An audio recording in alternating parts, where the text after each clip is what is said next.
What's up, guys? Yale Greenfield, aka the Live King. I am back in my hometown of Columbus, Ohio. You can see Hollywood Casino in the background here. My hometown brick and mortar casino. They got a little 5-10 no limit action tonight. It's an interesting structure. It's 5-10 no limit with a 2K cap, but depending on who you ask, it's either a 75% or 100% match that game.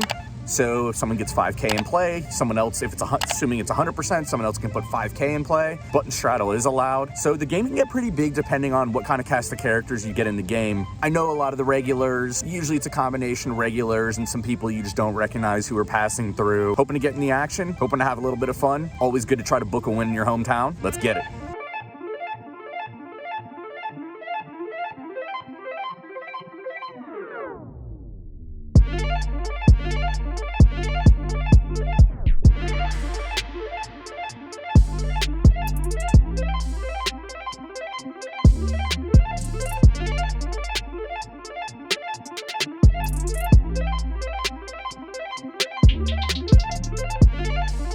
First hand here, Hollywood Casino, Columbus. The low jack opens to 35, the button calls, and we call queen jack offsuit in the big blind. Flop comes down, queen 5-3 rainbow, so we've got top pair, and we check. Low jack bets a little bit over half pot. Button folds. And we decide to put in the call. What's up? We've now turned top two here when the jack of spades hits the turn. And after we check, the low jack uses a really big sizing here of $200. And facing this sizing, I think I'm rarely going to have raises. Sometimes I'm going to. But in this instance, this player is pretty aggressive, and I decide just calling is best. The river's an extremely dynamic card. It's the 8 of spades. So backdoor straights, 10-9, and backdoor flushes all come in. I check for a third time.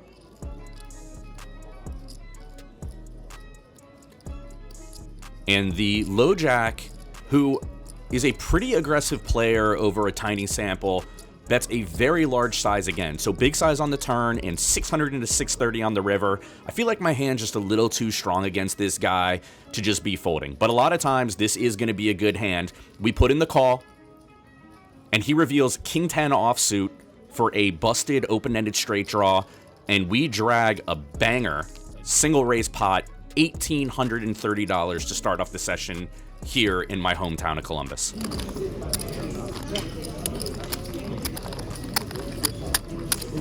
At this casino, they allow a button straddle, so that's what we've got here. Button straddle to 20. Big blind makes it $65. We get our absolute favorite hand in low jack, ace king offsuit, and make it $210 to go. The big blind does put in the call, and we're off to a flop of jack 3-2, 2 hearts.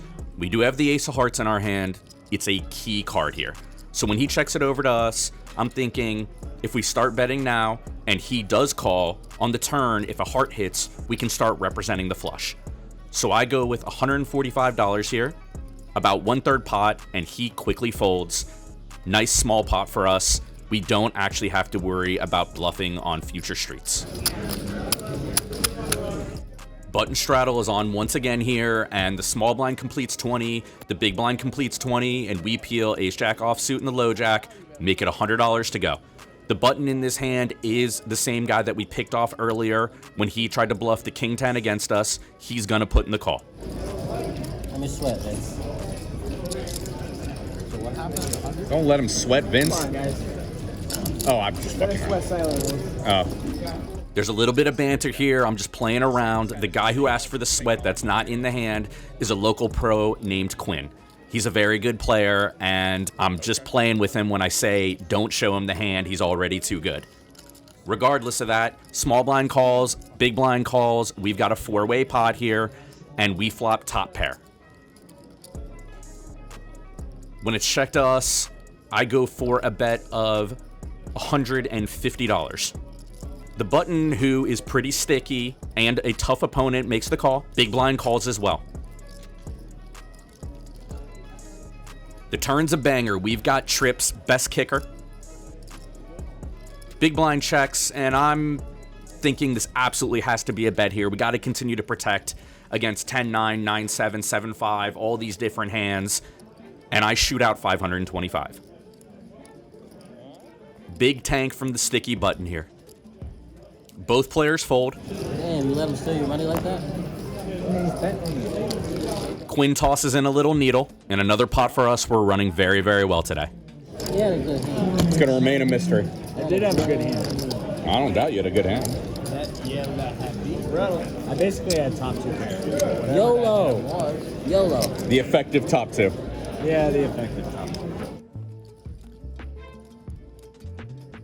We've got a little user error alert by your narrator. I forget to start recording until we get to the flop. The small blind completes 20, and we're in the low jack with ace-8 of spades and make it 100 to go. Only the small blind is going to call, and we are going to take a flop heads up here. Flop comes down, ace-jack 5, 2 diamonds. So we've got top pair crap kicker, and it goes check, check. The turn pairs the middle card, and the small blind goes for a small bet here. I don't really see a lot of value in raising, so I just go ahead and call. The river puts a third jack on the board, so quads are completely possible here, but we've got jacks full of aces. We're probably calling any bet. He does bet 250, and we go ahead and snap. Calls. King's full. Kings? Jack's full of kings. I mean, Jack's full of kings. I was like, sorry. Jack's full of aces. You fucking confused me the way you announced that. I was like, what? I actually got extremely confused and almost mucked my hand. The small blind announces kings full, which isn't even possible here, and our jacks full of aces defeats his jacks full of kings. The stack is building, the session's going well, we're crushing. Live King! In this hand, Quinn makes it 45 to go from the low jack, the high jack calls, we make it $250 out of the small blind with 2 aces, only Quinn calls. So we get a 6-6-3 flop with 2 clubs on it. We do have the club in our hand, and I think checking or betting on the bigger side is reasonable here. I decide to bet $360. Quinn calls, and we are headed to a turn. We get a complete dream turn here. Top full, aces full. I think on this card specifically, I want to have a lot of small bets versus a guy like Quinn, regardless of my holdings. I just try to play solid against other people who are good. I try not to play my exact cards. That said, Quinn can be pretty aggressive. He's an extremely tough opponent, and we're quite deep. So I do what I'd often do, but also I'm hoping Quinn might go absolutely ballistic here. I bet $450. It's a pretty small bet. And Quinn's just too good. He doesn't take the bait. He folds correctly. And another very solid pot for us. We pick up 2 8s in low jack, facing a middle position raise to $35, and we put in the call. We've got a unique situation here. This is a family pot. All 7 players at the table have made the call pre-flop. And we flop middle set on an extremely wet and dynamic board. But the small blind makes an extremely strong play leading into the field for $150.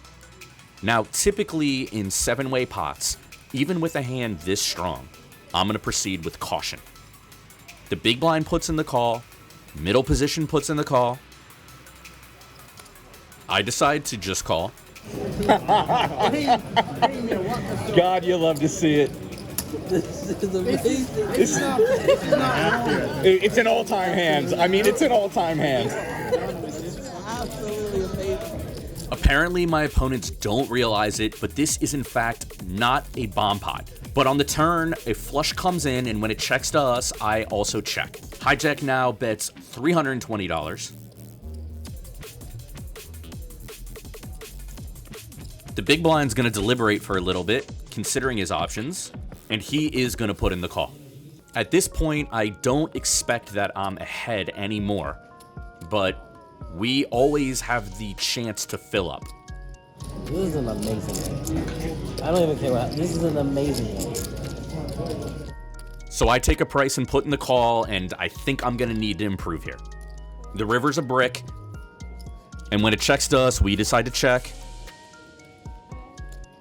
Hijack bets 500, a pretty small bet here. But the big blind does put in the call. I think it's prudent to fold, and the hijack shows a 7 high flush. The big blind has a king high flush, and he wins the pot. We've been incredibly in-game hot throughout this session until the last hand, but we look down at 2 ladies in the small blind, first to act versus a button straddle, and make it 80 to go. We pick up 3 calls in this spot, so 4 ways to a flop now. 4 players. And we get a dry 10 high board. So I go for a bet of $140. The big blind is the sole caller here, and we get an ace turn. And I think this is a turn that's going to mostly favor me. So again, I'm sort of playing like it doesn't matter what my holdings are. I'm going to be betting small here quite frequently. I bet small, 200 into 610. Big blind proceeds with a call. And the river is a brick, but I think given that he's called turn, we now have to slow down. We got to check. 315, 415. Big blind's bet $415 here, so we're in bluff catching mode. Hard spot. You have been called. Big blind shows ace deuce. Tough turn for us. And in our last hand of the night, we go down. All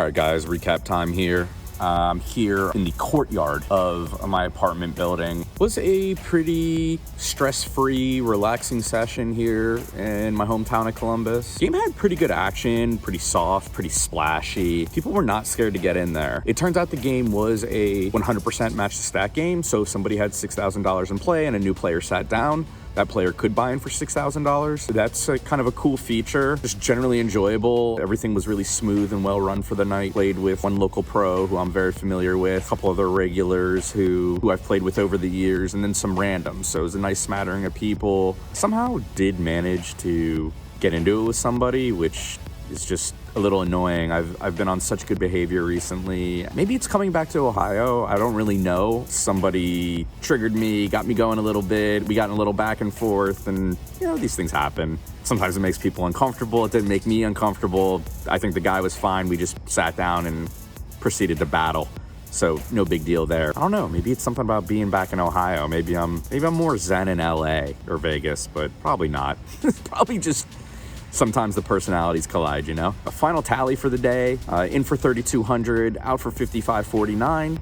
It's a profit of 23.49. Yeah, that feels good. Haven't been playing a ton recently since I got back to Ohio. It's good to book a nice little W. Let me know what you thought of the hands. Shoot me some comments, subscribe. That's it for the night, guys. Yale Greenfield, aka the Live King, out here in Columbus, Ohio. Can't wait to see you guys again soon.